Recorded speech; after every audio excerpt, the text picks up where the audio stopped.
Syadzuliyah atau Syadzuliyah kata orang Mesir. Namun sayang, saya dapat kabar terbaru dari beberapa kawan saya, ijazah dia dicabut oleh gurunya Syekh Abdul Wahab Asy-Syadzili Al-Yahsubi. Dicabut. Nah, itu ijazahnya sekarang yang dipakai untuk zikir maksurat pagi sore. Itu sudah dicabut ijazahnya. Nah, ini kabar tidak gembiranya. Kenapa? Gurunya punya firasat. Ya? Nabi SAW bersabda, ittaqu firasatal mu'min, hati-hati firasat guru orang-orang beriman. Kenapa? Fa innahu yanzur binurillah. Karena dia melihat bukan dengan mata ini, tapi dia melihat dengan cahaya Allah Ta'ala. Hadis ini sahih. Lalu gurunya bilang, udah hentikan. Ternyata dulu dia punya jam'iyah, suatu lembaga namanya Jam'iyah Syabab Hasafiyah. Lalu dibubarkan itu oleh gurunya, dia buat gerakan baru. Disebutlah Hay'ah Ikhwanil Muslimin. Ya, yang ditubuhkan, diasaskan tahun 1928. 1928. Artinya baru, ya, baru. Syekh Hasan Al-Banna, karena dia orang karismatik, punya akhlak yang bagus, meskipun sudah ditahzir oleh gurunya, dia berpikir, dia berbeda dengan gurunya. Apa katanya? Saya punya pemikiran lain. Maka dia teruskan pergerakannya, dia buat liqa-liqa, halaqah-halaqah, mabit dan zikir pagi sore. Banyak pemuda-pemuda yang tidak belajar ilmu agama mendalam pun ikut, bahkan beberapa yang sudah mendalam pun ikut. Akhirnya muncullah gerakan Ikhwan Muslimin. Hanya dalam waktu setahun mulai ada cawangannya 300 furu' di Mesir dalam setahun. Jadi tahun 1929 dan 30 mereka sudah menyebar di semua wilayah di Mesir. Tapi gurunya bilang, ini bahaya, kamu bahaya, kamu mencelakakan dirimu sendiri. Ternyata benar. Di tahun 40-an Syekh Hasan Al-Banna syahid. Di depan markaz dakwahnya dia ditembak mati oleh orang tidak dikenal. Mati. Benarlah kata gurunya, kamu jangan lakukan itu. Jadi gurunya bukan benci dia, tapi gurunya sayang dia. Maka berlanjutlah itu sampai hari ini. Dulu ulama-ulama kita di Al-Azhar, tentu Tuan Guru Haji Khalidi lebih faham dari saya. Mereka tidak soalkan itu, tidak masalahkan itu. Tapi lama-lama muncul kisruh. Contohnya dulu ada ulama besar seperti Syekh Yusuf Al-Qaradawi. Itu tamatan Al-Azhar. Tamatan Al-Azhar termasuk Hay'ah Kibar. Jadi dulu kalau ada persatuan ulama paling tinggi di dunia itu adalah Hay'ah Kibar, paling alim yang saya tahu. Langsung dipimpin oleh Syekhul Azhar. Syekhul Azhar beda dengan pengetua sekolah tinggi, beda dengan universiti, beda. Syekhul Azhar di atas rektor, di atas director. Dia mirip-mirip Perdana Menteri lah, ya, atau wakil presiden kalau di Indonesia. Tapi mereka zuhud, mereka tidak takut kecuali kepada Allah Ta'ala. Akhirnya dengan musyawarah mereka dan ittifak mereka kemudian mengatakan ini Ikhwan Muslimin mulai berbahaya. Mereka hendak menguasai negara dan ingin mempolitisasi Al-Azhar. Puncaknya di zaman Presiden Al-Mursi. Ya, Presiden Al-Mursi itu orang baik. Cuma sayangnya dia punya khalfiyah, ya, latar belakang yang kurang baik.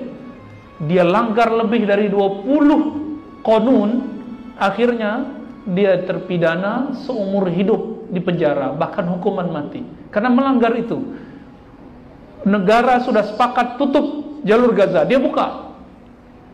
Negara bilang jangan buat ini, kemudian dia lawan, lalu dia masukkan orang-orangnya ke semua lembaga. Ternyata di mana-mana mereka ada, mereka selalu ingin menguasai tempat dan bersih-bersih, mempurifikasi semua tempat. Semuanya harus orang kita, seperti itu.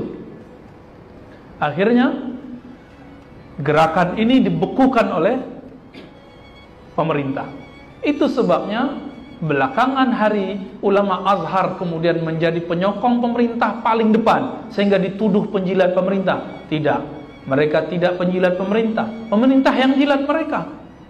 Mereka tidak takut pemerintah, tidak takut kerajaan, mereka tidak takut presiden, hanya takut kepada Allah. Namun karena mereka memandang nur Allah itu ada pada para raja, para presiden, maka mereka bela semuanya.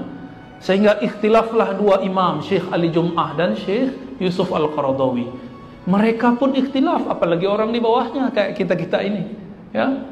Jadi kalau hari ini di Malaysia juga terjadi ikhtilaf, ya wajar. Dua imamnya sudah beda, ya. Bayangkan Syekh Al-Buti pernah ikut Ikhwan Muslimin, bersentuhan, tapi kemudian beda faham, ya, bercanggah faham juga dengan Yusuf Al-Qaradawi. Yusuf Al-Qaradawi dengan segala kealimannya, ketika beliau sudah mulai uzur, yang memberi kabar kepada beliau tidak sahih, akhirnya beliau kata apa? Hancurkan Suriah, hancurkan Libya. Saya punya banyak kawan-kawan pelajar waktu dulu masih PhD, ya, doktoral, itu orang Libya. Saya tanya, saya soal, hey, menurut kamu zaman Qaddafi lebih baik atau zaman sekarang setelah Syekh Yusuf Al-Qaradawi fatwakan hancurkan Qaddafi? Apa jawaban mereka? Zaman Qaddafi lebih indah, lebih damai, lebih tenang. Jika negara ini mau aman, kita tidak butuh menjilat kepada raja-raja. Kita cukup mendoakan mereka dan dukung mereka. Selesai. Ikhtilaf itu bisa diselesaikan. Ikhtilaf itu bisa diselesaikan. Maka di Indonesia betul sangat terbuka, ya. Raja-raja, presiden itu dikritik di mimbar-mimbar, tidak ditangkap. Selama tidak bawa hoax dan caci maki, itu dibiarkan. Jadi bagaimana Ikhwan Muslimin? Ikhwan Muslimin akidahnya masih Ahlus Sunnah. Mereka ikut gerakan Sufi dan bermazhab fikih juga Ahlus Sunnah. Jika mereka di Mesir ada yang Hanafi, ada yang Syafi'i, ya, beragam Maliki. Namun dalam politik, setelah Syekh Hasan Al-Banna rahimahullah meninggal, tiba-tiba ada seseorang namanya Sayyid Qutb pulang dari US. Dia tidak pernah tidak pernah talaqi dengan Hasan Al-Banna, tidak pernah ambil tarikat Sufi, tidak pernah ambil akidah Ahlus Sunnah dari ulama-ulama Azhar, lalu berbicara tentang Ikhwan Muslimin. Lalu dia gabung, ditangkap, masuk penjara. Ternyata di penjara satu kompleks, satu ruangan dengan orang-orang Ahlu Takfir wal Hijrah, Jama'atut Takfir wal Hijrah, kelompok yang suka takfir dan suka buat nama istilah hijrah.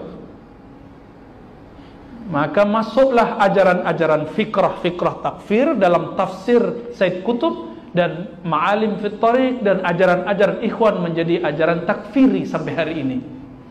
Itu asbabnya. Asbabnya itu. Maka ulama kita ittifaq, tafsir Sayyid Qutb itu berbahaya, kecuali dalam bab-bab muamalat. Tapi dalam bab tentang wa man lam yahkum bima anzalallah fa ulaika humul kafirun, surah Al-Maidah, sila buka tafsirnya.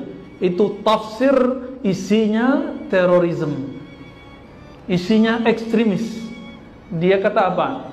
Siapa saja, negara mana saja tidak berhukum dengan hukum Allah, maka itu negara orang-orangnya kafir. Ini yang dipakai oleh ISIS, Daesh. Tahu ya ISIS, ya?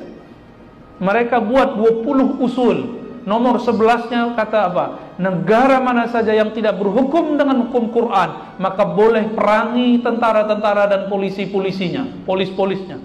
Itu sebab di Medan belum lama ini, ya, Sumatera bagian utara, markas polisi dibom. 5 tahun lalu di Cirebon, ya, itu dibom. Orang lagi sholat Jumat dibom. Betapa mereka tidak memandang orang sholat. Jika Rasulullah hidup, mereka akan diusir dari sahabat Rasulullah. Kenapa? Usamah, anak angkatnya Nabi Sallallahu Alaihi Wasallam, itu pernah membunuh orang yang bersyahadat la ilaha illallah di saat darurat. Jadi ketika dia terdesak, orang itu baru katakan asyhadu an la ilaha illallah, berlindung dengan la ilaha illallah agar tidak dibunuh. Langsung dia bunuh. Tapi ulama-ulama sahabat tahu, dibawa kepada Rasulullah, diadili. Apa kata Rasulullah? Kenapa engkau bunuh dia? Dijawab oleh Usamah, wahai Rasulullah, dia cuma berlindung, hanya berlindung dari pisauku ini, maka aku bunuhlah dia. Apa kata Rasulullah? Afala syaqaqta sadrahu, apakah engkau telah bedah telah buka isi kolbunya. Apakah benar dia begitu? Nah, mereka dengan ajaran-ajarannya hari ini kemudian membunuh ulama-ulama kita. Syekh Al-Buti dibunuh, anak Syekh Hasun dibunuh. Maka ini harus kita hadapi dari hari ini, sedini mungkin. Kenapa? Nanti mereka akan bilang, oh itu Tuan Guru Haji Khalidi, itu ulama kerajaan, kita nggak usah ikut, kita punya ulama sendiri. Itu cara-caranya, ya. Mereka nanti pisahkan umat dari ulamanya. Oh itu pro kerajaan, tidak boleh, ya. Kita harus bangun negara baru. Allahu Akbar. Kurang Islami apa negeri ini? Ya. Kurang Islami apa, Pak? Bapak silakan siru fil ard, pergi ke Jerman, ya, Prancis, ya, ke mana-mana. Susah di sana, ya. Bahkan di Saudi buat majelis begini mana dapat izin dari pemerintah, dari kerajaan? Tidak dapat. Maka guru kita di salah satu pergerakan di Indonesia, Habib Rizik, pindah ke Saudi, tak bisa buat majelis, ya, tak bisa buat majelis, Pak. Ya, buat majelis nanti datang polis. Jadi negeri kita telah diberkahi oleh Allah Ta'ala. Ini yang harus disyukuri, ya. Fashkuruni ashkurkum, kita syukuri. Jadi kesimpulan, Ikhwanul Muslimin jika dia kembali ke manhaj Hasan Al-Banna, kita masih bisa tasamuh, kita hargai. Tapi jika telah mengikuti Said Qutb, kita sebut Qutbiyah, maka kita harus tahzir, kita waspadai. Awas, kelompok ini berbahaya, ya. Nah, kita lihat dia ikut yang siapa, gitu, ya.